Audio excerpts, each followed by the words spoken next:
Corner. Yay! This is my favorite part. As a matter of fact, can we show them the crew? Y'all get to see Vale all and hear from him, and maybe he'll put himself in the face too. Come here for a second. Come here, babies. I know, just like tuck it in so they can see you. They're not ready because they're like the crew. So they're like, girl, I got my hair done. I ain't got my cute outfit on. But I want you to see the geniuses who helped with these sets. We did how many videos today, y'all?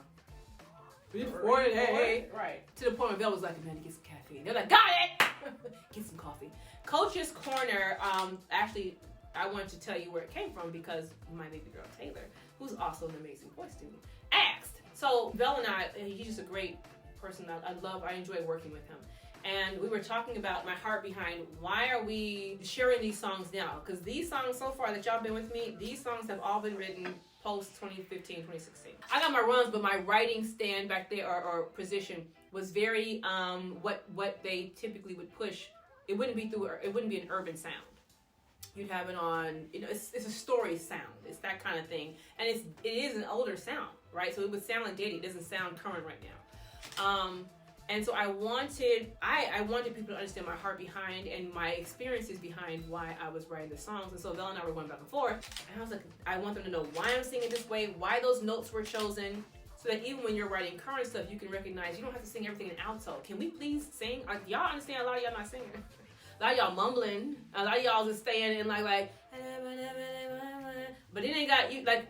That's their whole album. So I wanted people to understand they had a range of toys they could play with their voice.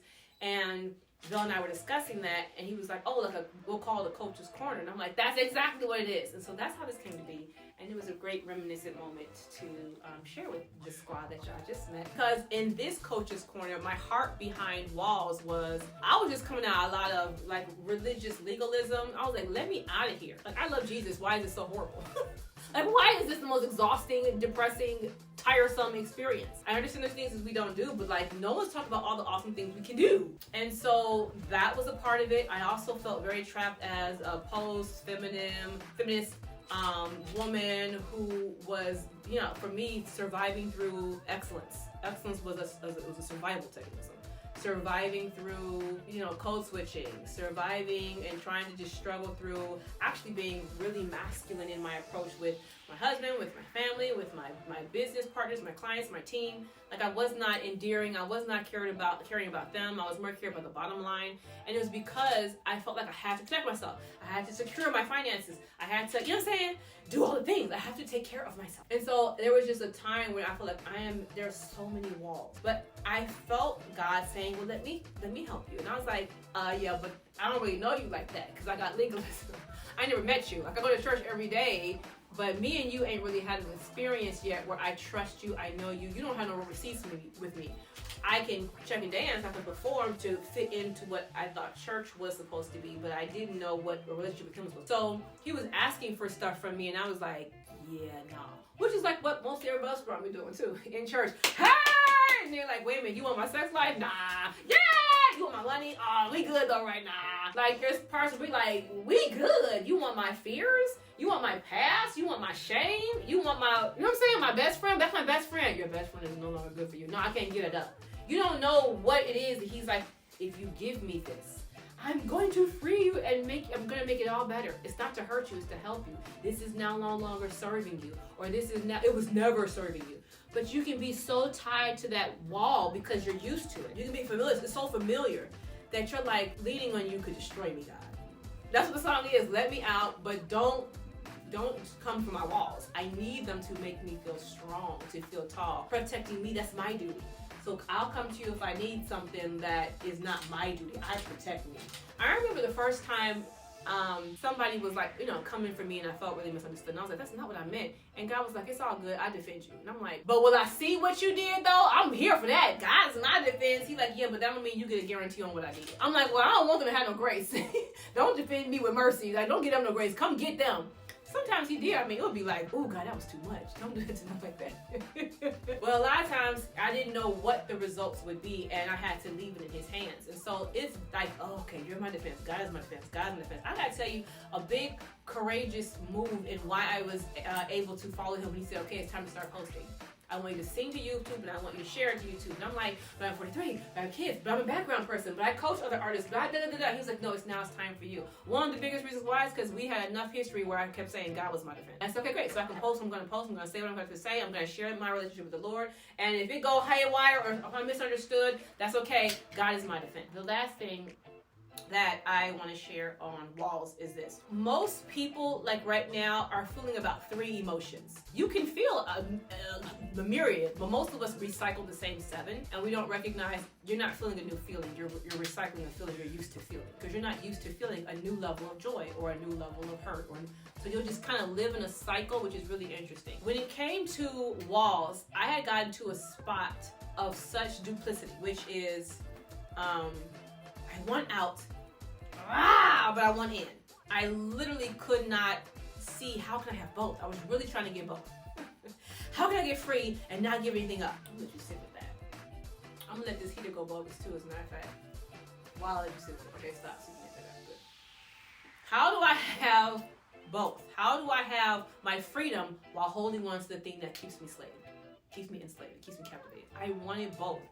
And so when I got to parts like, let me out, right? Let me out. Like, what's happening is I'm actually, giving a lateral attack with the throat, right?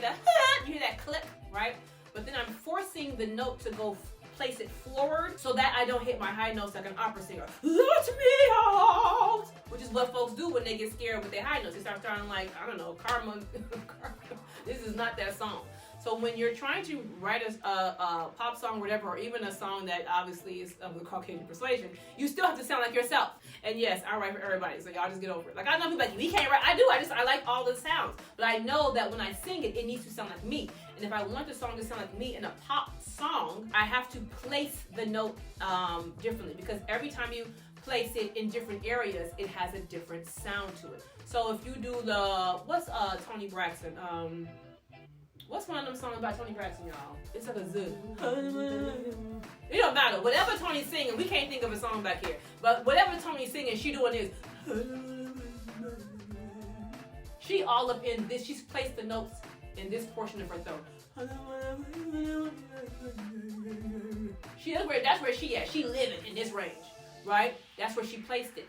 And so all of her songs, even when she happy, it's all gonna be here. Right?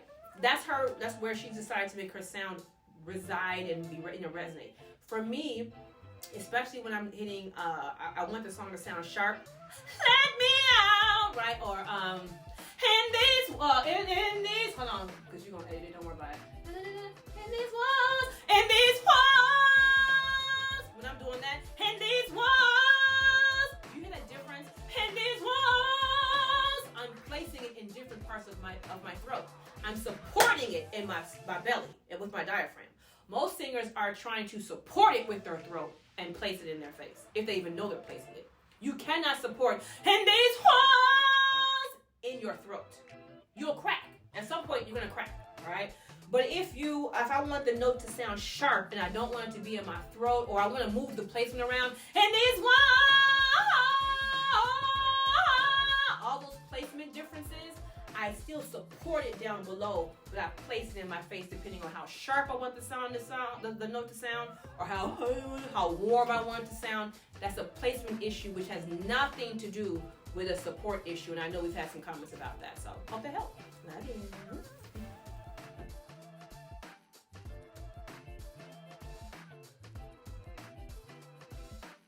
Are you looking for a super fun, exciting way, a wonderful way actually, to get together with fellow artists and find your voice, then release it to the world? Wonderful. You are looking for our one full day artist retreat at bravevoiceacademy.com. Look, sing brave, hit your notes, and make your dreams come true in the way that feels good to you. God has given you a gift, and it's time for you to give that gift to all of us. bravevoiceacademy.com.